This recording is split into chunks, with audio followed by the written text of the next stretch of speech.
In the heart of Umuoka, a village rich in tradition and ruled by the wisdom of its ancestors, Chief Priest Okonkwo stood as the revered spiritual leader. His shrine was the most sacred place in the land, a towering structure adorned with the symbols of the gods. He was feared and respected, for it was believed that he could communicate with the spirits of the ancestors. But one fateful day, a decree from the king changed everything. King Igwe Obofuna, a ruler torn between tradition and modern influence, gathered his council of elders and the people of Umuoka in the village square. The sun burned bright in the sky, casting golden hues over the expectant crowd. Drummers beat their drums, and the air was thick with tension. When the king raised his staff, silence fell upon the village. "My people," the king began, his voice carrying authority. "We are in an era where our traditions must meet with modernity. More and more of our people worship in the church, and as a kingdom, we must unite. To set an example of this harmony, it has been decided, the chief priest must marry in the church." A wave of shock swept through the crowd. Women gasped, and men exchanged stunned glances. Even the village drunkard, Emeka, who was always too intoxicated to care about village matters, sobered up for a moment. Chief Priest Okonkwo's face darkened like a brewing storm. "This is an abomination," he bellowed, stepping forward, his long white robe billowing in the breeze. "I am the chief priest. I am bound to the gods, not to the ways of foreigners." But the king remained firm. "The people must see that our land can balance both the old and the new. If you refuse, you go against the will of the elders." The words of the king carried weight, for no one in Umuoka dared to openly defy the council of elders. Okonkwo clenched his fist, his mind racing. He could feel the eyes of the villagers on him, waiting to see if he would stand his ground or bow to the king's demand. He turned sharply, his beaded anklets jingling as he stormed off. He needed to consult the gods. That night, in the solitude of his shrine, Okonkwo lit sacred candles and knelt before the idol of Amedioho, the god of thunder and justice. The air was thick with incense, and the flickering flames cast eerie shadows on the mud walls. He closed his eyes and chanted ancient prayers. "Almighty Amedioho, they ask me to marry in the church. Is this not a mockery of our ways? Speak to me, Great One." A sudden gust of wind blew through the shrine, shaking the walls. A deep, booming voice filled the air. "Okonkwo, times are changing. You must not abandon the old ways, but you must also embrace the path that unites your people. Find the woman who brings you peace, and she shall walk beside you in both tradition and modernity." Okonkwo opened his eyes, beads of sweat forming on his forehead. The gods had spoken. He had no choice but to accept his fate. But a new dilemma emerged: whom would he marry? The chief priest had 7 wives, each strong in her own right. The next morning, he gathered them in his courtyard, where they sat in a semicircle before him. He observed them closely as they bickered over who should be chosen. "My lord," Mama Ada, his first wife, spoke with confidence. "I have been with you for 20 years. I have cared for you, stood by your side, and nurtured your household. Should I not be the one to marry you in the church?" Chinye, the youngest and most beautiful, laughed mockingly. "Mama Ada, you are old. You are like palm wine that has lost its sweetness. The church would want a young, elegant bride, and that should be me." Ajioma, the mother of 4 sons, scoffed. "Does beauty make a good wife? I gave him strong ears. Without me, his lineage is weak. Who else deserves to stand beside him?" The arguments grew more heated, each wife fighting for her claim.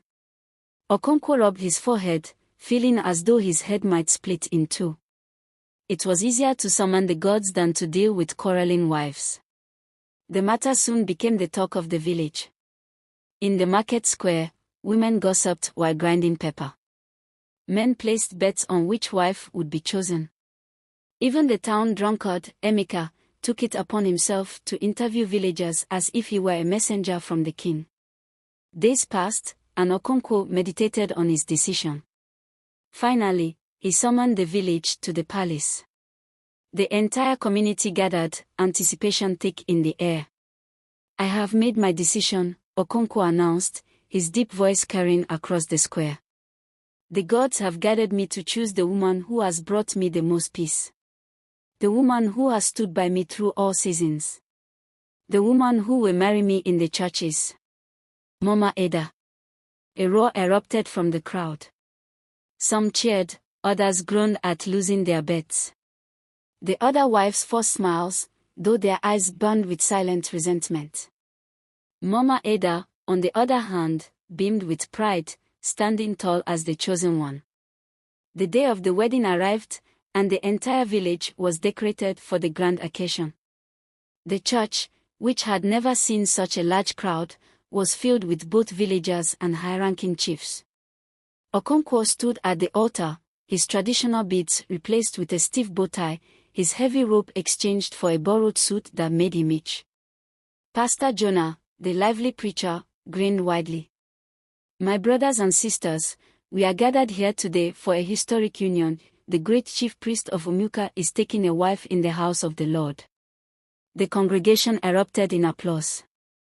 Okonkwo, however, shifted uncomfortably, glancing at the statue of Jesus on the cross. He felt the ancestors watching. When the time came for the vows, Pastor Jonah turned to Okonkwo.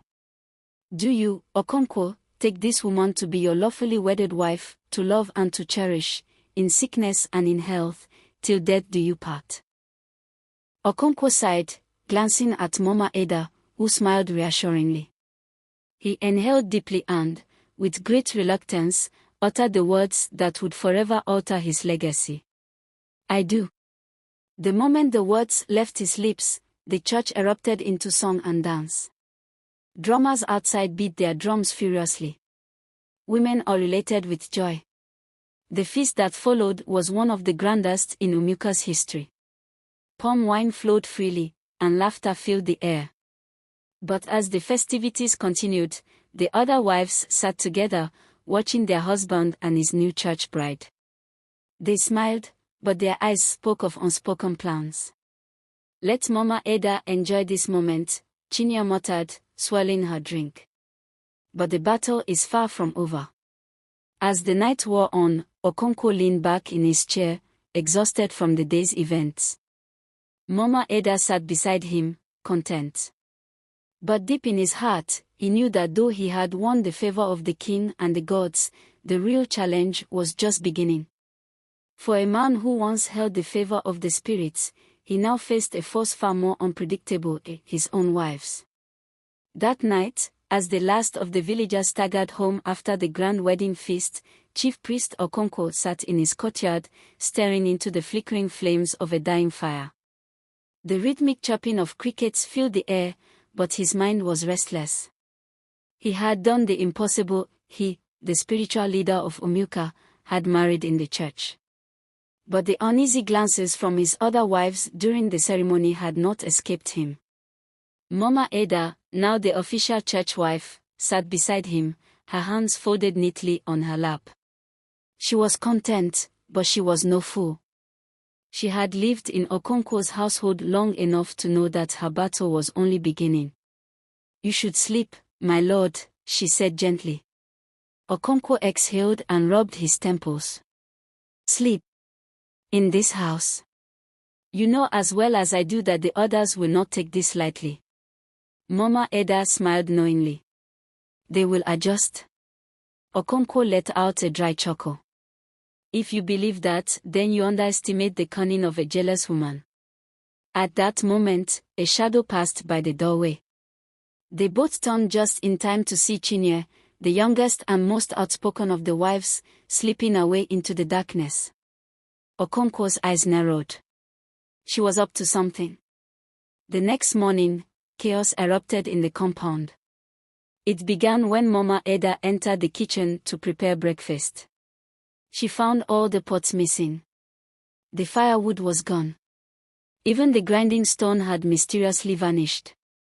She stepped outside, calling for the servants. Who has taken the cooking tools? No one answered, but sneakers echoed from the wives' quarters. Mama Eda turned sharply and saw Chinya and Ijoma lounging under a tree, lazily peeling oranges.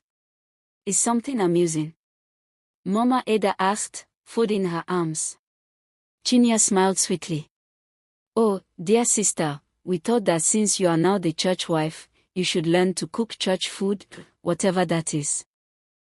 Our pots belong to the traditional household.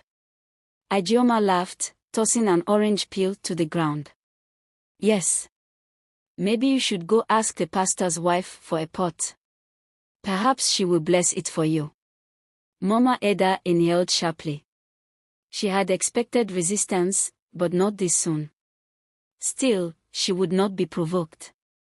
With dignity, she turned and walked to Okonkwo, who was just stepping out of his chamber. My lord, she said. I need money to buy new cooking utensils. Okonkwo frowned. Why? What happened to the old ones? They have disappeared, she replied carefully. Okonkwo immediately understood. His face darkened, and without another word, he marched to the wives' quarters. Chinya and Ijoma quickly straightened up as he approached. Where are the kitchen tools? He demanded. Chinya blinked innocently. Kitchen tools. My lord, are they missing? Do not play games with me. Okonkwo bellowed. Return them now, or I will summon the gods to curse the thief. Ijoma shivered at the mention of a curse. No one wanted to be struck by the wrath of the spirits. She nudged Chinya, who rolled her eyes dramatically. Oh, fine, Chinya huffed. They are buried behind the yam barn. Okonkwo's jaw tightened. You dare to bury my property like a corpse?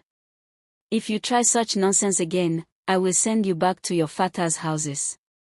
Chinya and Ijoma lowered their heads in submission, but as Okonkwo walked away, Chinya's eyes glowed with mischief. The battle had only just begun. Days passed, and the wives continued their silent war against Mama Eda. When she washed her clothes and hung them to dry, she would return to find them missing, only to discover them buried in the pigsty. When she woke up early to fetch water, she would find the pots filled with holes, unable to hold a single drop. Mama Eda endured it all with quiet dignity. She knew that reacting with anger would only give her rivals satisfaction. But one morning, she reached her breaking point. She entered the storage room to retrieve her special palm oil, only to find the entire jar empty. The walls were smeared with oil, and the smell of fried plantains filled the air. That was it. She stormed out, walked past the compound, and headed straight for the village square. If Okonkwo would not take action, she would take matters into her own hands. By midday, a crowd had gathered in the square, drawn by the unusual sight of Mama Eda standing on the elders' platform. Women gossiped, and men whispered to one another. What is happening? An elder asked. Mama Eda raised her voice so all could hear.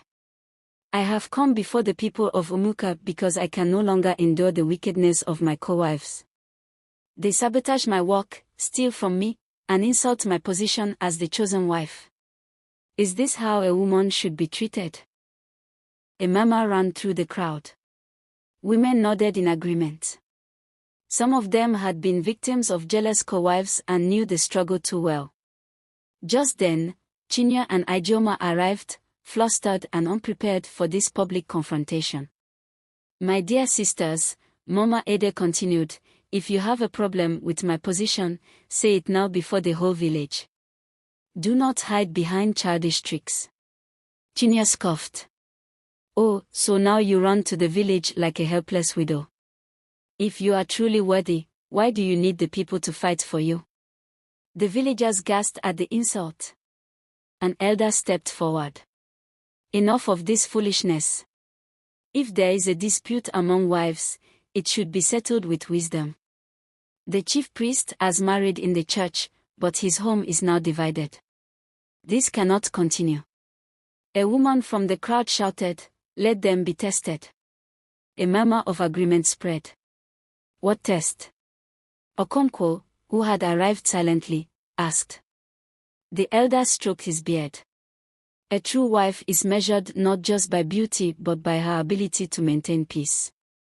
Let them each prepare a feast for the village, and the people will judge who is truly the woman fit to stand beside you. Excitement buzzed through the crowd. This would be a battle like no other. Chinya smirked. Very well. Let the challenge begin.